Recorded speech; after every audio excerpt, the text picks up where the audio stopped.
This morning's scripture reading will be Psalms 115, 1 through 8. Psalms 115, 1 through 8.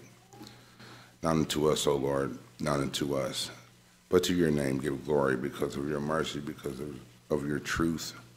Why should the Gentiles say, so where is their God? But our God is in heaven. He does whatever he pleases. Their idols are silver and gold, the work of men's hands. They have mouths, but they do not speak. Eyes they have, but they do not see. They have ears, but they do not hear. Noses they have, but they do not smell. They have hands, but they do not handle.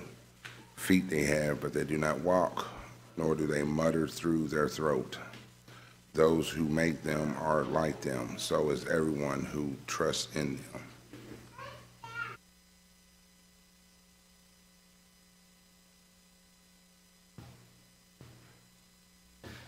As was mentioned previously, Dan is at Jackson, Tennessee today, and we are pleased in his stead to have Ryan Cummings with us here today. Ryan's been working with the Manslick Rd congregation for about 3.5 years now, and earlier this year we elders heard a couple of lessons that he had prepared, and thought that that would be very good for us to hear. So when we knew that Dan was going to be out of town, we asked, and we are thankful to the Manslick Rd congregation for letting us borrow him for a day, for Ryan to be able to present this lesson this morning as well as the lesson this evening at 5 o'clock, and we hope everyone will be able to benefit from that as well. These lessons complement some of the things that Dan has been talking about recently, and specifically the 4 lessons on Wednesday night that Dan's working through this quarter, and we'll be working through again next quarter in the adult class, as well as the Proverbs lessons generally. So we are thankful to have Ryan with us this morning. Ryan, if you will go ahead and join us, that's great.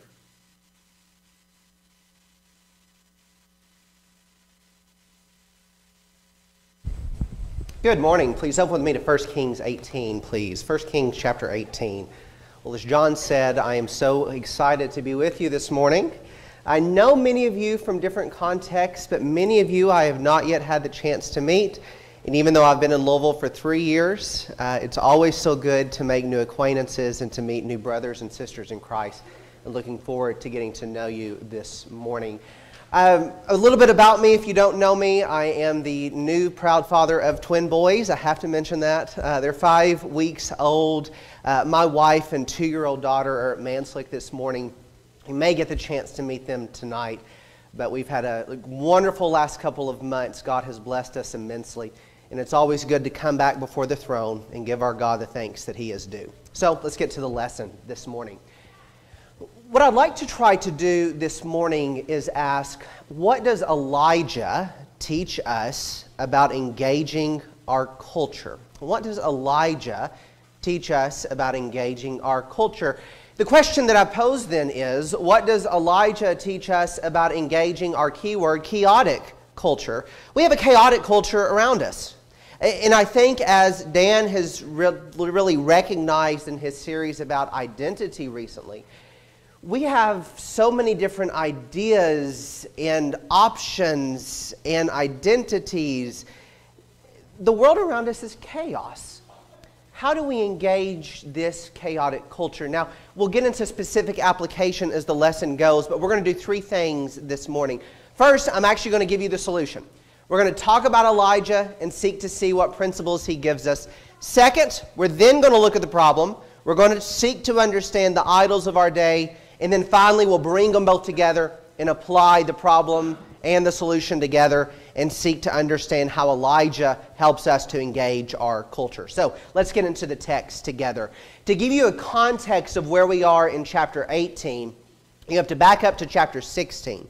And in 1 Kings chapter 16, Ahab rises to the throne of Israel.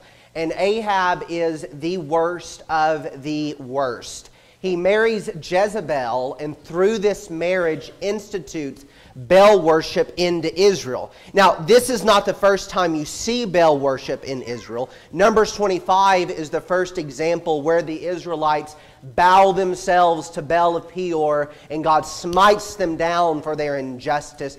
Throughout the book of Judges and now into the time of the Kings, Baal has been a continual thorn in the flesh of Israel. But Ahab takes it a step further.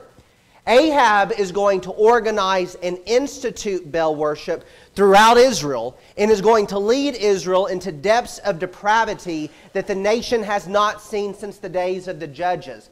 Because of this, Elijah then speaks the message of the Lord and says, fine, you want to yoke yourselves to Baal, you're going to have no rain. Now we'll talk about that irony in a moment, but here's what you are.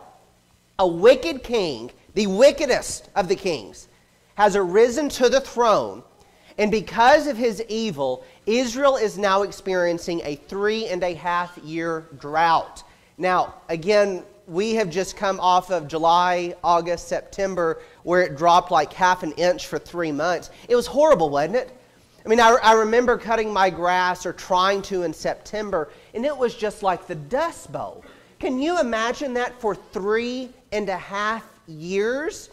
So Israel is experiencing spiritual depravity.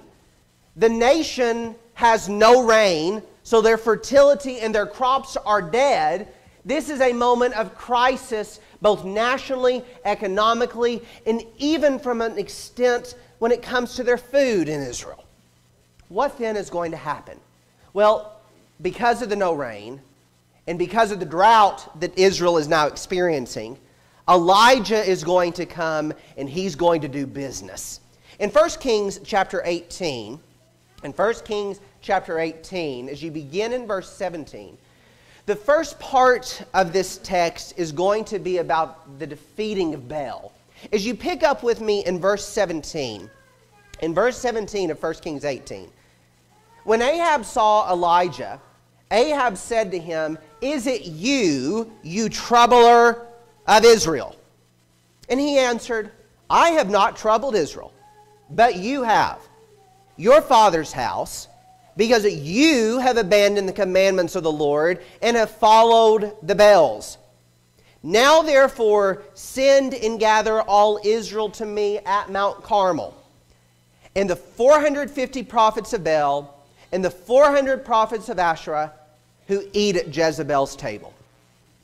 As Ahab and Elijah come together, Ahab sees Elijah as the cause of Israel's drought. Elijah's like, "Oh no, you're not putting that blame on me.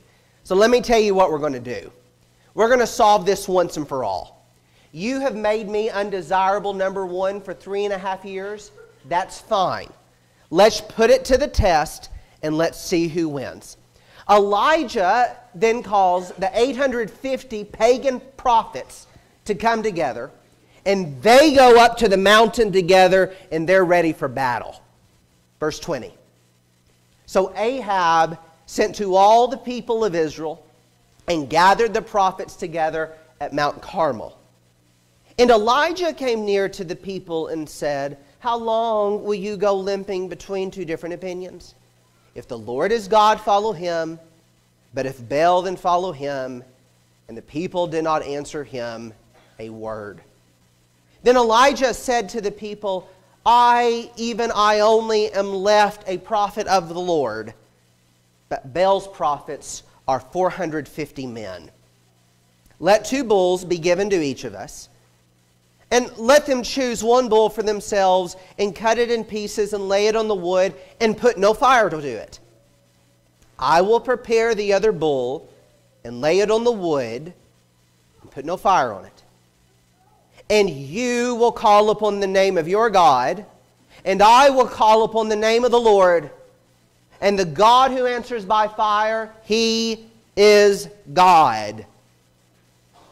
And the people answered, "It is well spoken." Here's the contest. We are going to put bulls upon the altar. Whichever one catches on fire, that is the God who is successful. And again, notice how this is just of a paramount importance in Israel's history. Ahab has yoked his people to idols through the influence of Jezebel, and even Omri, his father. Elijah says, take yourselves away from idols and serve the Lord. Put it to the test. Whoever controls fire, whoever sends it down from heaven, this is the God that you will worship. Now, a note about Bale here that's very important. Bale was the god of storms. This is an archaeological discovery of a supposed Bale. And this little man supposedly could control the rain and lightning and thunder because he was the god of storms. Now, do you notice the irony then of the last 3.5 years of Israel's history?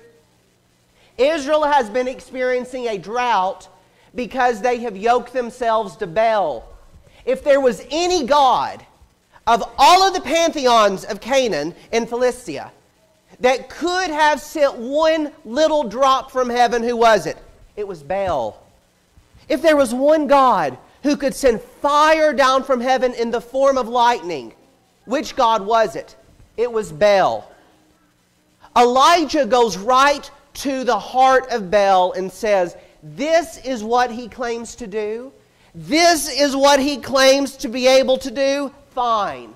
Let's put it to the test. And let's see who sends fire down from heaven. Well, surprise, spoiler alert, Baal loses. As you go through the text, we're going to skip this for the sake of time. It's a riveting story. So I would recommend you read it after the sermon. But skip down to verse 29. Look down to verse 29. And as midday passed, and the prophets of Baal and Asherah raved until the time of the offering of the oblation, there was no voice. No one paid attention. Baal does nothing. He sends no rain. He sends no lightning. He sends no fire. He doesn't even send a bit of wind to help him out. He does nothing. Well, again, spoiler alert, the Lord wins. Verse 30, Elijah said to all the people, come near to me. And all the people came near to him, and he repaired the altar of the Lord that had been thrown down. Do you notice the sadness of that text? The Lord, Yahweh, did not even have an altar constructed in his name. Before Elijah can do battle with the prophets of Baal, he is first going to have to restore the altar. And then as he restores it, verse 35, he has water run down the altar and fills the trench also with water. Elijah's being a show-off here. Because what he's showing is, your gods could not even send down fire. I'm going to saturate my offering in water so that you can't claim, oh, it was just an illusion, it was just a trick. Oh no, it is saturated in water. So verse 36, and at the time of the offering of the oblation, Elijah the prophet came near and said, O Yahweh God of Abraham, of Isaac and Jacob, let it be known to you this day that you are God in Israel, and that I am your servant, and that I have done all these things at your word. Answer me, O Lord, answer me, that this people may know that you, O Lord, are God, and that you have turned their hearts back.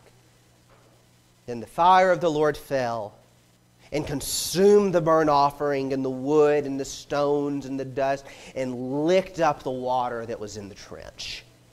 And when the people saw it, they fell on their faces and says, the Lord, He is God. The Lord, He is God. And Elijah said to them, seize the prophets of Baal, let not any of them escape. And they seized them. And Elijah brought them down to the brook Kishon and slaughtered them there. How did Elijah defeat the prophets of Baal?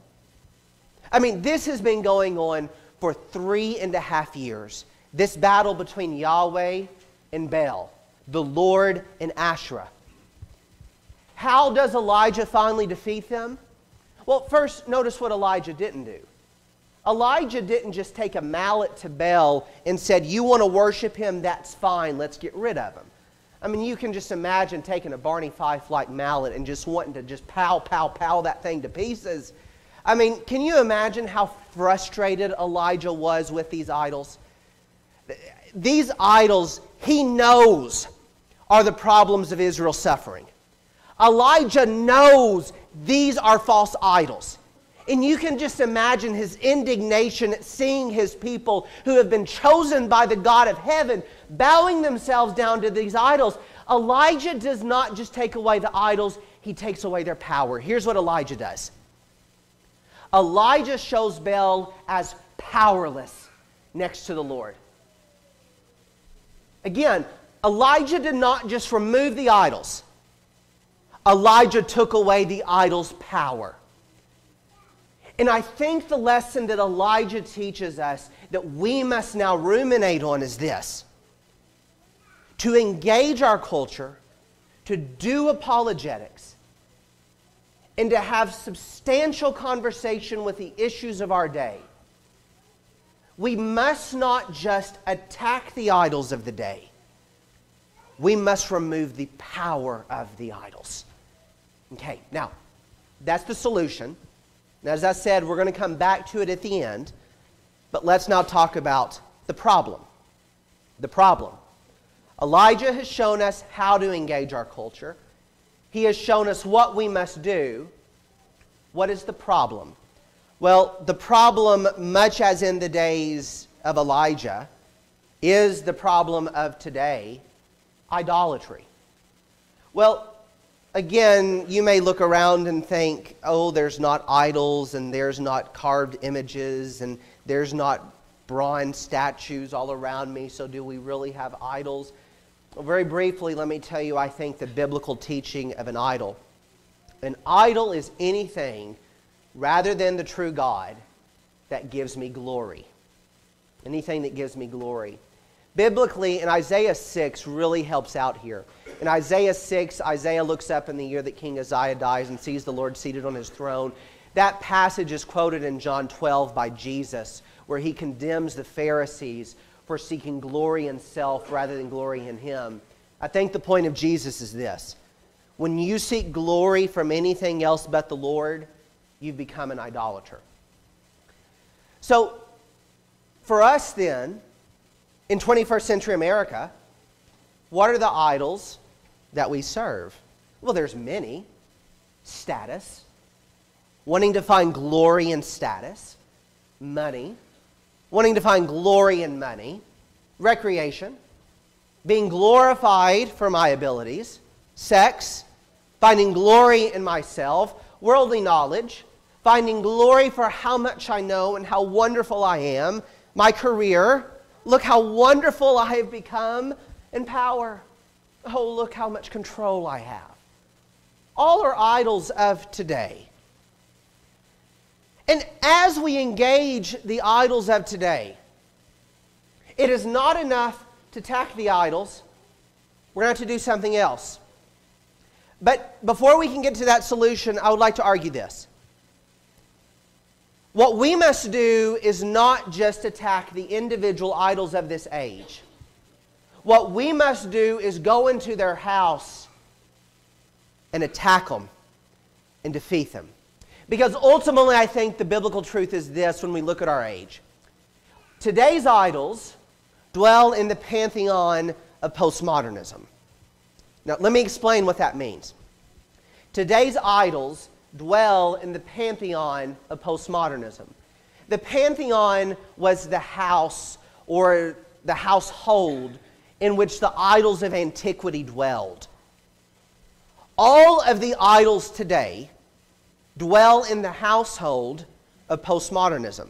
What is this big term? In one sentence, I think this is the idea of postmodernism. Postmodernism teaches there is no truth, so create your own meaning.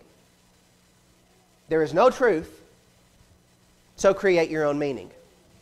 So our age teaches us there's no truth. There's no objective values. There's no transcendent meaning. There's nothing that we can agree upon universally. There's no truth. So because there's no truth, create your own meaning. Now, let me explain this visually. I'd like to show you multiple illustrations that I think will explain this idea of postmodernism better than I could with words. A playground. A playground.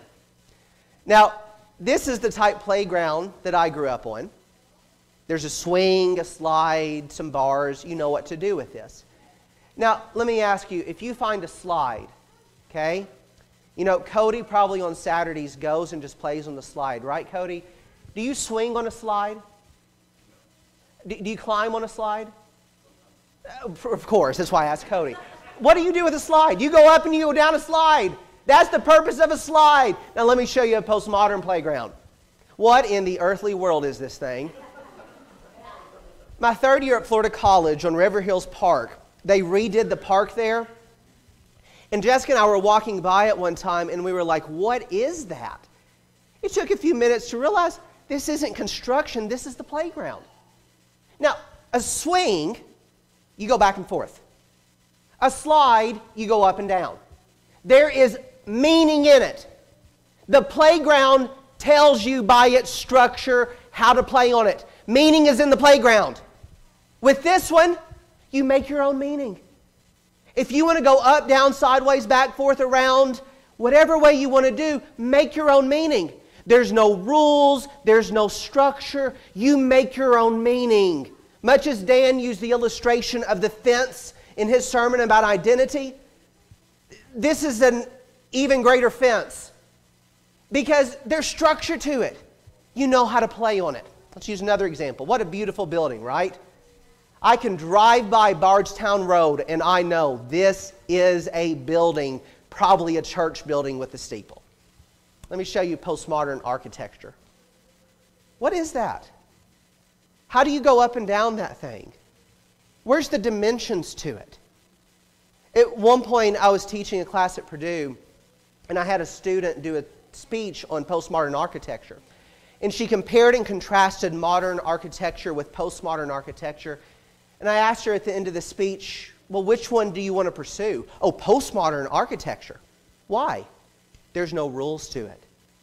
You can just express yourself as freely as you want, and meaning will arise from the building. Another example. What is this? What is this? You can look at a Thomas Kincaid painting and know, oh, there's a beautiful scene of Christmas. You look at this and you know, there's some paint. What is this? What is this? Now, this is from Phil's living room, if you don't know that. But what is this? What about postmodern film? You seen the movie Inception? At the end of the film, what is real? What's really real at the end of that film? If you've not seen it, you're not missing much. But what's real in that film? You have no idea. Whenever that thing is left spinning, you're just wondering what's real anymore. There's no meaning anymore to it. What about videos? Now, this one may be a bit more humorous, but a few years ago, you'll remember the Harlem Shake? It would begin with just this nice, tranquil office scene or park scene or something, and then after about 20 seconds, bam, chaos hits. It was postmodernism. It was meant to take away every level of meaning from that situation that was there. It was meant to bring chaos and uncertainty, and you bring whatever meaning to it you want. That's postmodernism visualized. There's no truth. There's no true freedom, as Dan would say it. There's no rules. There's no structure. And because of that, then, give your own meaning to it. Meaning comes not from truth, but it arises from experience and interaction. Now, we can look at a playground, and we can look at a building, and we can look at a painting, and we can laugh and go, wow, isn't that humorous? And at times it is. You live in the world of Isaiah 5, and it's just like, really? Really, this is the world we live in? But now I'd like to demonstrate to you spiritual implications of the postmodern conundrum. Number one, what about the Bible? To the postmodern, The Bible has no meaning. Meaning arises from your experience with the text. Now, the major biblical interpretation is called deconstructionism, which essentially teaches there's no meaning in the text. Meaning arises from your experience with the text. So if you read Isaiah 5 and you come away thinking it's about the sovereignty of God, power to you. Or if you read Isaiah 5 and think, oh no, this is actually talking about the days of our age or what have you, that's fine. Allow it to arise from your experience. What about the God you serve? Postmodernism teaches God Himself is not before experience. God arises after experience. Whichever God you want to serve, so long as that God fulfills you and makes you happy, do it to it. What about in worship? The way that we worship is no longer structured, but it arises from experience. And you'll note even the way that modern auditoriums are laid out are meant to give this way a postmodern meaning. Allow your worship to come from your experience. Allow it to come from it. On that note, as an example, there's a classroom that I walked in a few years ago. And I started looking at the desk, and I couldn't figure out how to sit down in them. I am dead serious. They were on 4 wheels. There was a swinging, I don't even know what you'd call it. It wasn't even a table, but a swinging writing thing on it that you could move around and maneuver. You could manipulate the desk any way you wanted, and the classroom could be structured however you wanted it, because then meaning would arise from your experience. The same thing with postmodern worship. There's no biblical, God-given meaning to it. It arises from your experience. What about in ethics? There is not truth and value, right and wrong. There is that which fulfills you and that which doesn't. And the one perhaps most related to what Dan has been talking about in just such a truthful but loving manner, I've appreciated the way he's handled this, is gender. To most of you who are above 50 growing up, there were 2 genders. 2 genders, right? Male and female. Made in the image of God. How many genders are there? How many genders are there? Some gender theorists will tell you there are as many as 12 different genders. Understand with me this. Identity and gender politics have not arisen in a vacuum. They have come from the larger environment of postmodernism. And what we must do as we engage these difficult issues of the day is really understand where they're coming from. Because when I argue that there is truth before my experience, I was born a man. I was born a man before I was even able to breathe. God made me a male. But to the postmodern, your gender arises. It arises with your experience. No longer are there these simple categories of male and female. But now the way that gender is conceived and the way that it is performed arises from your experience, so that if you want to be an asexual, pansexual, that's fine. It just must be true to yourself. But here's what's at the heart of each of these. Make your own meaning. There's no truth. There's no transcendent values. So make your own meaning. That's the only choice that we have. So here's what we've done. In quick review, we have talked about the solution. Elijah did not just attack the prophets of Bale. Elijah defeated Bale by showing Bale as powerless next to the Lord. What weight, what ability, what strength did Bale have next to the God of Israel? None. He was powerless. And we've looked at the problem. The problem is postmodernism, which lets you just make your own meaning. But now let's try to take these two together and briefly understand, how do we engage our culture? This, I think, is the lesson from Elijah.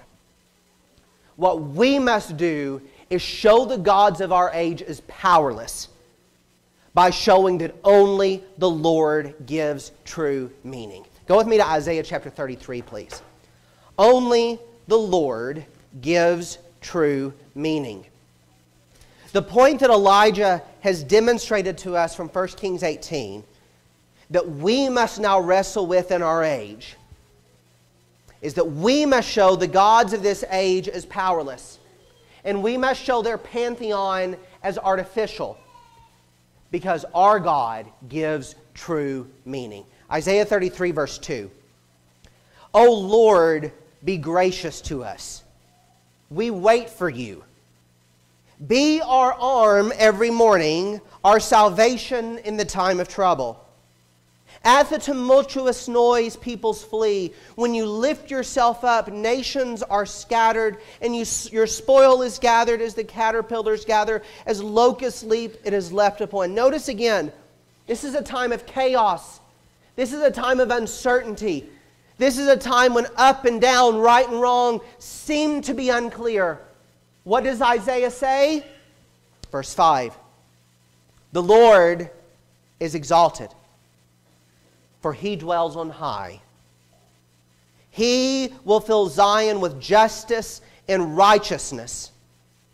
He will be the stability of your times, abundance of salvation, wisdom, knowledge. The fear of the Lord is Zion's treasure. Notice again what he says. The fear of the Lord is Zion's treasure. When Elijah went to take on the prophets of Bale, what did he do? He called upon the power of the Lord. Whenever Isaiah went to do business with his culture of the day, to what did he appeal? The fear of the Lord. What we must do and what we must wrestle with is taking away the power of the gods of our age by showing that only our God gives meaning. Only our God and His way give the meaningful, the blessed, the fruitful, the fulfilled, the flourishing life. The only way to find the meaningful life is found in the waters of Christianity. So understand this point with me. As Dan said, we live in a world that doesn't want fences. We live in a world that just wants to go on the playground and go where it may. What we must do is show that the fence of Christianity gives meaning. And when you show the meaningful life is in Christianity, what then happens to the powers of postmodernism?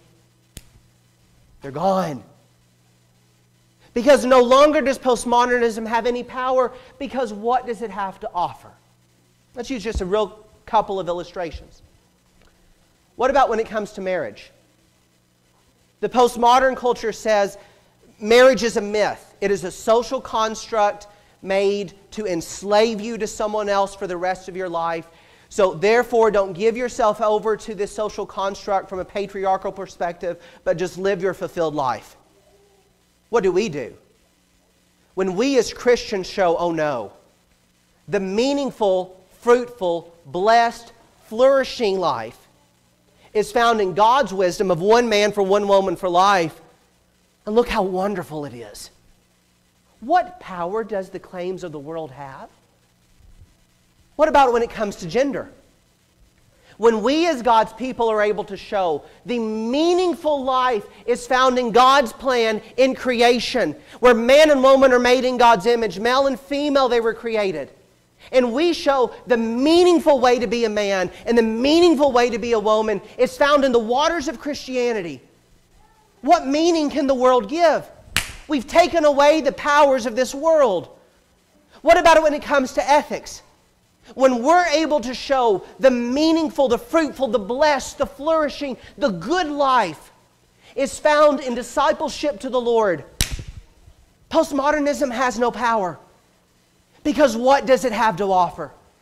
Elijah could have so easily taken a mallet and just gone to town on those idols, but what would have happened? The heart would have left unchanged. When Elijah showed, Bale cannot even give you lightning, Bale cannot give you rain, Bale had no power. We can attack the idols of this age, but until we take away their power and we show that this world and postmodernism and the idols of our age have no power at all. Because the true, the meaningful, the good, the blessed, the flourishing life is found in Christianity. Much as Bale lost every bit of power in the eyes of Israel, postmodernism will lose its supposed power to this world. Brethren, what we must do is show our God is Zion's treasure. Our God gives salvation and knowledge and wisdom. If I can say it another way, only our God gives meaning. So what does Elijah teach us? What does Elijah teach us about engaging our world? I think while we may look at the world around us and we may think that the moral chaos is novel to our day, from a biblical lens we recognize, oh no, the chaos has been there since Genesis 3. We are just living out the most recent rendition of it. Don't just attack the idol, take away their power. And when you show that only the Lord gives meaning, the gods of this age are not. You can be getting out your songbooks at this time. Well, thank you so much for your kind attention this morning.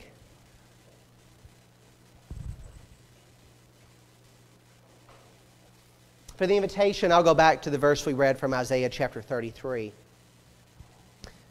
The fear of the Lord is Zion's treasure.